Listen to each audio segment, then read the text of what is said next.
fine basta. Di ba yung parang you did yung kay Thalia na ano, na, ikaw na talaga yung major star, and then tapos biglang madami na naman kayo, tapos biglang magsastop, di ka namin makikita. Tapos alam mo yun, yung parang even I as an audience, hindi ko tuloy ma-picture. Oo, okay. kung Yung ano. hindi siya yung dire-diretso. Oo, na dire-diretso superstar ganun. na ginaganon. Actually, I'm not asking for superstar status. I just want work. And whatever comes my way, like kunwari, whatever shows my craft, or like kung ano yung makita nila na, kaya pala na yun. Kasi like ako, what I'm hoping for is longevity. So yung haba, I don't see it that way eh. Yung, andun na to stop, andun na stop. Lahat ng artista may ganun. Sabi nga nila, pag wala teleserye, laos. Pero pag nasa TV ka, sikat ka. Laging ganun eh. I mean, sa dami ng mga artista, hindi pwedeng ako at ako lang.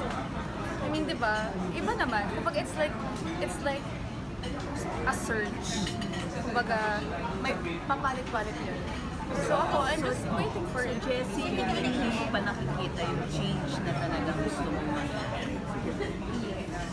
Kaya I'm working for it. Ano yun? Specific ko ano yung talaga gusto mo?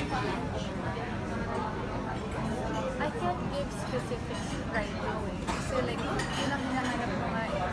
Change. Na parang Yung nakaka-challenge talaga sa acting. Oo, yung gano'n. Kasi hindi naman din ako bata. Diba? I'm 24. I started when I was 14. Anong gusto mong role talaga gawin? Na-dream mo role mo talaga? Dami kong dream roles eh. I can't really pinpoint one. Kasi may mga times na hindi ko akalain. Hindi ko akalain na magagawa ko siya. Kumbaga parang it never crossed my mind to a segment producer na film. Ngayon naging dream role ko siya. Nagawa ko siya. Kasi kumbaga parang kapag maganda yung material, kapag maganda yung role, kapag swak na kaya kong gawin at alam kong kaya kong gawin, okay siya.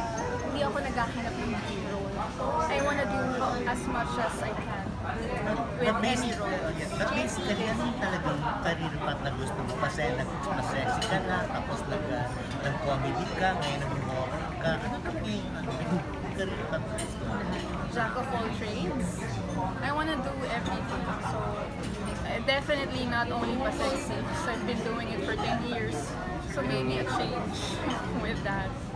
Yes, so compare the fulfillment of doing this film compared to sa ibang medyo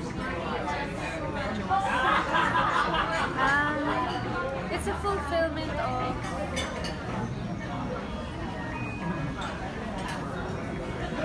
a different kind of role. Kumbaga parang lagi kong sinasabi, I wanna do something different, I wanna do something different. It is definitely different. And when you watch me there, you'll see and you'll feel that I've never done it before.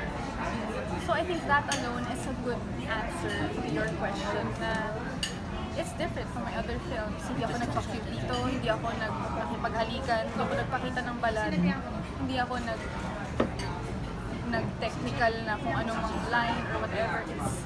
It's raw and it's different. So yes, it's probably a bit better than most of my roles.